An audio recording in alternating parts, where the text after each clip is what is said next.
उत्तर प्रदेश में कल निकाय चुनाव का ऐलान हुआ और आज बीएसपी सुप्रीमो मायावती ने अतीक अहमद की बीवी शाहिस्ता परवीन का प्रयागराज के मेयर का टिकट काट दिया। लेकिन मायावती ने शाहिस्ता को पार्टी से बाहर नहीं किया। मतलब अतीक अहमद की बीवी शाहिस्ता अब मेयर की रेस से बाहर है। शाहिस्ता फरार हैं। पुलिस ने उन पर 50,000 का इनाम घोषित किया है। कोर्ट ने उसकी अग्रिम जमानत वाली अर्जी भी खारिज कर दी है, लेकिन फिर भी मायावती उसे पार्टी से बाहर करने पर फिलहाल फैसला नहीं कर पा रही हैं। मायावती के इस फैसले पर बीजेपी सवाल कर रही है। यूपी के डिप्टी सीएम केशव प्रसाद मौर्य पूछ रहे हैं, आखिर माफियाओं को समाजवादी पार्टी और बहुजन समाजवादी पार्टी ने राजनीतिक संरक्षण दिया ही क्यों, जो आज उनका टिकट काटना पड़ रहा है। यूपी में होने जा रहे निकाय चुनाव में बीजेपी इस बार माफिया और गुंडों को सबसे बड़ा मुद्दा बनाकर चल रही है। सीएम योगी अपने हर मंच से माफिया के खात्मे की बात करते हैं। जनता से ट्रिपल इंजन सरकार बनाने की अपील कर रहे हैं। 13 मई को यूपी में नगरीय निकाय चुनाव और कर्नाटक में विधानसभा चुनाव का परिणाम एक साथ आने वाला है। 2024 के लोकसभा चुनाव से पहले दोनों राज्यों का चुनाव परिणाम बीजेपी के लिए बड़े इम्तिहान की घड़ी है। क्या दोनों राज्यों का पूरा कैलकुलेशन है? कैसी चल रही है चुनाव की तैयारी? पूरी डिटेल आपको दिखाते हैं इस रिपोर्ट में। दो राज्य, कर्नाटक और उत्तर प्रदेश। कर्नाटक में विधानसभा का चुनाव है, उत्तर प्रदेश में नगरीय निकाय चुनाव है।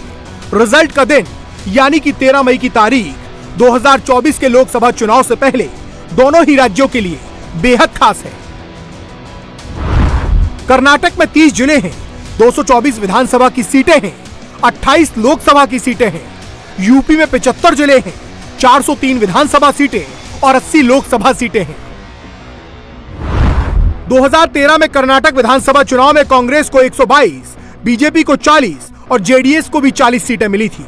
लेकिन 2018 में कांग्रेस 80 सीटों पर सिमट गई थी, बीजेपी को 40 से सीधे 104 सीटें मिली थी और जेडीएस 37 सीटों पर सिमटी थी। अगले ही साल यानी कि 2014 के लोकसभा चुनाव में कांग्रेस गठबंधन को 11 और बीजेपी गठबंधन को 17 सीटें मिली थी, जबकि 2019 में कांग्रेस 2 पर सिमट गई थी और बीजेपी को 25 सीटें मिली थी। कर्नाटक में इस बार फाइट बीजेपी और कांग्रेस के बीच है, जिसमें जेडीएस भी एक बड़ा फैक्टर है। हालांकि बीजेपी सत्ता में है, लेकिन सत्ता में दोबारा लौटना बीजेपी के लिए एक बड़ा चैलेंज है और 2024 के इलेक्शन से पहले 2023 में जनता का मूड सेट करना भी बहुत ज्यादा जरूरी है। हालांकि ये जरूरत देश के सबसे बड़े सूबे यूपी में भी है। यूपी में निकाय चुनाव का बिगुल बज चुका है। लोकसभा और विधानसभा चुनाव में बीजेपी ने जो परफॉर्मेंस दिखाया 2024 के पहले, उसे निकाय चुनाव में बरकरार रखना भी बड़ा चैलेंज है। यूपी में होने वाले निकाय चुनाव में बीजेपी की डायरेक्ट फाइट समाजवादी पार्टी और बहुजन समाज पार्टी से है। देश की सबसे पुरानी पार्टी कांग्रेस यूपी में रेस से बाहर है। पिछले चुनाव के नतीजों पर नजर डालें तो 2017 में बीजेपी को यूपी के अंदर 312 सीटें मिली थी, एसपी को 47, बीएसपी को 19 और कांग्रेस को महज 7 सीटें मिली थी। जबकि 2022 के विधानसभा चुनाव में बीजेपी को 273, एसपी को 125, बीएसपी को 1 और कांग्रेस को महज 2 सीटें मिली थी। उत्तर प्रदेश में लोकसभा चुनाव के परिणाम भी आपको दिखाते हैं। 2014 में बीजेपी ने 80 में से 71 सीटें जीती थी, एसपी को 5, बीएसपी को 0 और कांग्रेस को 2 सीटें मिली थी। जबकि 2019 में बीजेपी को 62, एसपी को 5, बीएसपी को 10 और कांग्रेस को केवल 1 सीट मिली थी। उत्तर प्रदेश में अब 2023 का नगरीय निकाय चुनाव होने वाला है, जिसमें 17 महानगर पालिका, 199 नगर पालिका और 544 नगर पंचायत के चुनाव होने हैं। 2017 में निकाय चुनाव का परिणाम बीजेपी के पक्ष में रहा था। महानगर पालिका में 16 में से 14 सीटें बीजेपी के पाले में आई थी। नगर पालिका में 198 में से 70 सीटें बीजेपी ने जीती थी, जबकि नगर पंचायतों में 438 में से 100 सीटें बीजेपी के पाले में आई थी। अब तक की कैलकुलेशन के हिसाब से यूपी के अंदर बीजेपी लोकसभा, विधानसभा और निकाय तीनों ही प्लेटफॉर्म पर सबसे ऊपर है। निकाय चुनाव में पिछली बार बीजेपी ने 16 में से 14 सीटें जीती थी। इस बार बीजेपी का टारगेट 17 में से 17 सीटें जीतने का है। निकाय चुनाव को लेकर बीजेपी कितनी सीरियस है, इसे आप सीएम योगी के प्रोग्राम को देखकर समझ सकते हैं। सीएम योगी आदित्यनाथ आजमगढ़, गोरखपुर, देवरिया, महाराजगंज में जनता से संवाद स्थापित कर चुके हैं। डबल इंजन के बाद ट्रिपल इंजन की सरकार बनाने की अपील कर चुके हैं। आजमगढ़ को 4,585 करोड़ की सौगात दे चुके हैं। देवरिया को 481 करोड़ की सौगात दे चुके हैं।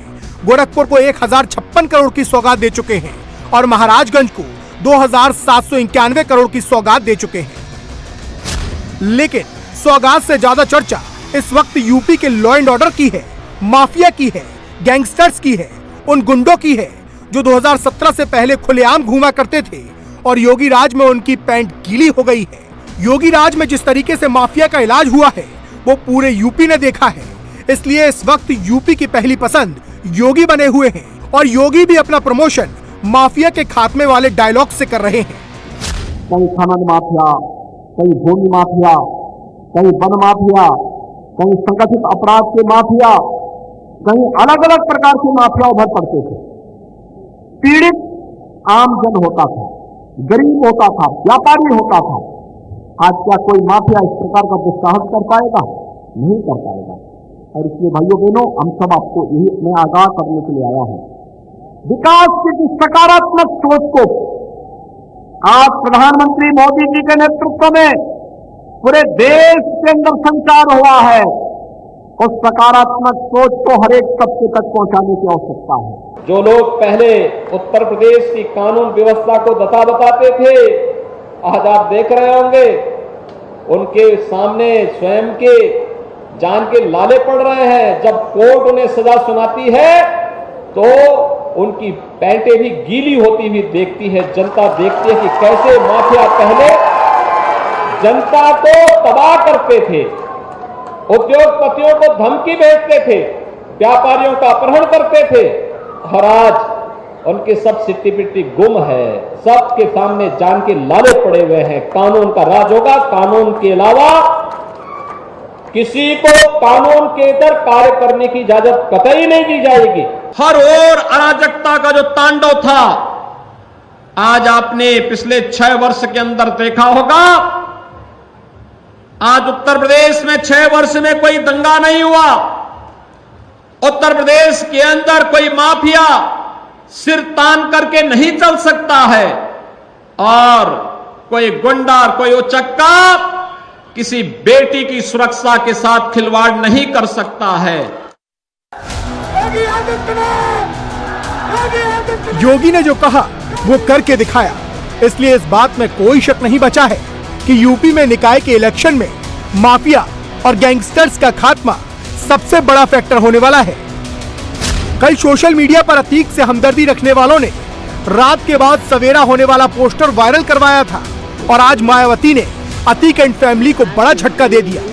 बीएसपी ने अतीक की बीवी शाइस्ता परवीन का प्रयागराज से टिकट काट दिया। बीएसपी सुप्रीमो मायावती ने प्रेस कॉन्फ्रेंस कर इस बात का ऐलान किया। अतीक एंड फैमिली से दूरी बनाने की पूरी कोशिश की, लेकिन अतीक एंड फैमिली को पार्टी से बाहर करने पर कोई फैसला नहीं किया। प्रयागराज में पिछले दिनों श्री उमेश पाल की हुई हत्या को लेकर अभी तक मीडिया के जरिए जो भी तथ्य सामने आ रहे हैं या आए हैं और इस हुई घटना में खासकर अतीक की पत्नी का नाम आते ही वह उसके फरार होने पर अब स्थिति बदल गई है। ऐसी स्थिति में अब हमारी पार्टी ना तो अतीक की पत्नी को और ना ही उनके परिवार के अन्य किसी भी सदस्य को वहां मेयर का टिकट देगी।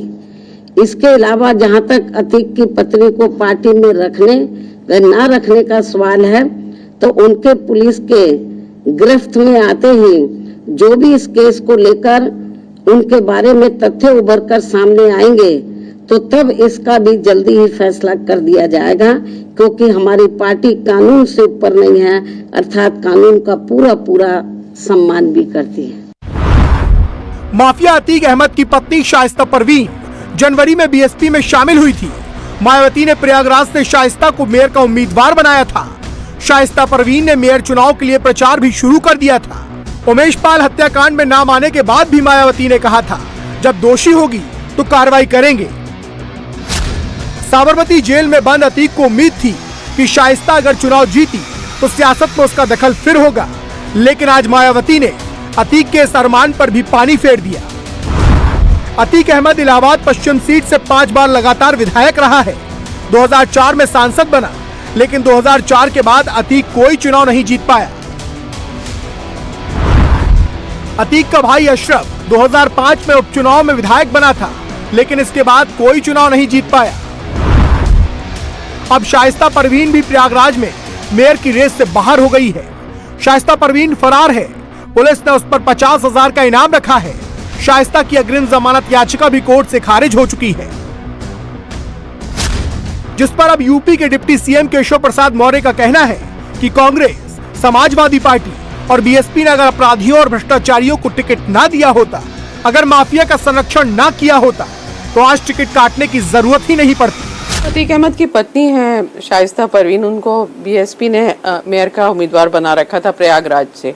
तो आज मायावती ने टिकट काट दिया और ये भी ऐलान कर दिया कि परिवार में किसी को भी टिकट मेयर का अतीक के परिवार में नहीं देंगी, लेकिन पार्टी में शाइस्ता को रखेगी कि नहीं, इसका फैसला बाद में। जो अपराधी है वो अपराधी है। अपराधी के खिलाफ हम लोग शासन की ओर से इतना ही कह सकते हैं कि अपराधियों के खिलाफ जो कार्रवाई जारी है वो जारी रहेगी। और बसपा क्या करती है, अगर ये सपा और बसपा और कांग्रेस के लोगों ने अपराध करने वालों को, भ्रष्टाचार करने वालों को राजनीतिक दृष्टि से संरक्षण नहीं दिया होता, तो आज राजनीतिक क्षेत्र में इस प्रकार के लोग टिकट की सोचते भी नहीं। आज जो सोच रहे हैं इन्हीं कारण सोच रहे हैं कि हमें टिकट मिल सकता है, हम मेयर बन सकते हैं, कोई सोचता है हम सांसद बन सकते हैं, विधायक बन सकते हैं। तो यह सब इनकी जो दूषित मानसिकता थी उसके परिणाम स्वरूप हुआ। लोकसभा चुनाव के पहले एक तरह का जो इसके परिणाम आएंगे उनका असर पड़ेगा लोकसभा चुनाव में। देखिए, असर पड़ेगा कि नहीं पड़ेगा यह कहना मेरा विषय नहीं है, लेकिन मैं इतना जरूर कह सकता हूं कि इतने भारी भरकम कि से सर्वाधिक सीटें भाजपा की झोली में होंगी, क्योंकि जनता भी यही चाहती है। ट्रिपल इंजन सरकार देश और प्रदेश के साथ साथ नगर में भी भाजपा की सरकार चाहती है, जिससे विकास के कार्यों में कोई अवरोध ना आवे। अन्यथा श्री अरविंद केजरीवाल जी की तरह काम करेंगे नहीं, कहेंगे सरकार प्रदेश में और आगे भी रहेगी, तो नगर निकायों में भी भाजपा ही रहे तो विकास भी होगा, सुशासन भी रहेगा। भ्रष्टाचार पे केवल पर जो गड़बड़ियां करते हैं कर नहीं पाएंगे। तो भाजपा सबसे अच्छी पार्टी लोगों की नज़र में है और उसका परिणाम हमें लगातार मिल भी रहा है। इस नगर निकाय के चुनाव भाजपा की झोली में जाएंगे, भारी संख्या में हमारे लोग जीत कर।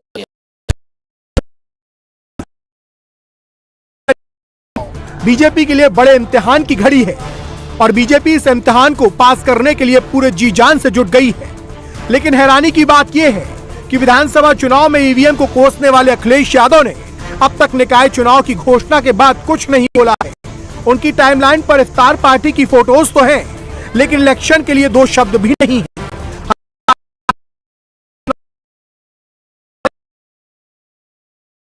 इलेक्शन में SC/ST के रिजर्वेशन तक पर बीजेपी को घेर रही है। खास ध्यान देने की बात ये भी है कि चुनाव में SC/ST, OBC व महिलाओं आदि के लिए जो आरक्षण की व्यवस्था की गई है, तो उससे इन वर्गों के लोग पूरे तौर से सहमत नहीं है। सत्ताधारी पार्टी बीजेपी इस चुनाव में हर स्तर पर अपना राजनीतिक स्वार्थ साधने में लगी है, ताकि इसका काफी कुछ फायदा इसके बाद देश में होने वाले लोकसभा चुनाव में इस पार्टी को यहाँ मिल सके। पसमानदा मुस्लिम समाज का राग आपना भाजपा व RSS एंड कंपनी का नया सिगुफा बनकर लोगों के सामने आ रहा है, जबकि मुस्लिम समाज वास्तव में पहले मुसलमान हैं तथा उनके प्रति भाजपा की सोच, नीति, नियत व उनका ट्रैक रिकॉर्ड कितना द्वेषपूर्ण व घातक है, ये किसी से छिपा नहीं है। 2017 में हुए निकाय चुनाव में बीजेपी को 16 महानगर पालिकाओं में से 14 और बीएसपी को 2 महानगर पालिकाओं में जीत मिली थी। एसपी का खाता भी नहीं खुला था, लेकिन इस बार मुकाबला बेहद खास होने वाला है।